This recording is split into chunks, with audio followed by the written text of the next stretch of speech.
पहला सवाल, हजरत मोहम्मद सल्लल्लाहु अलैहि वसल्लम को कितने कपड़ों में कफन दिया गया?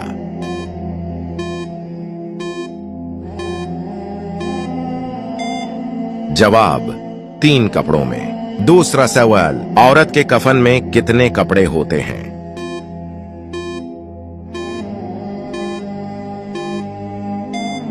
जवाब, 5। तीसरा सवाल, मैयत को कफन पहनाना क्या है?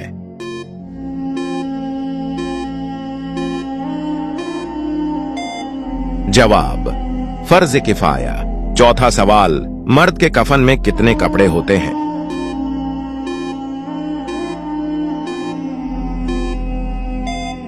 जवाब, 3।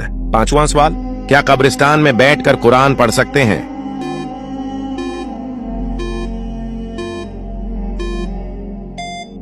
जवाब,